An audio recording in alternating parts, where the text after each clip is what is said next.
യഹൂദിയായിലെ ഒരു ഗ്രാമത്തിൽ ഒരു ധനുമാസത്തിൻ കുളിരും രാവിൽ രാപ്പാർത്തിരുന്നു രാജപാലകർ. ദേവനാഥം കേട്ടു ആമോദരായി. വർണ്ണരാജികൾ വിടരും വാനിൽ, വെള്ളിമേഘങ്ങൾ ഒഴുകും രാവിൽ. താരക രാജകുമാരിയോടൊത്തന്നു തിങ്കൾ കലപാടി ഗ്ലോറിയ.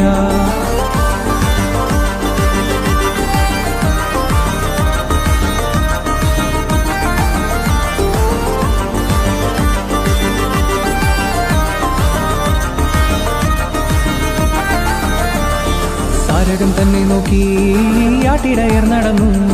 തേജസ് മുന്നിൽ കണ്ടു, അവർ ബത്ലഹേം തന്നിൽ വന്നു. തേജസ് മുന്നിൽ കണ്ടു, അവർ ബത്ലഹേം തന്നിൽ വന്നു. രാജാതിരാജ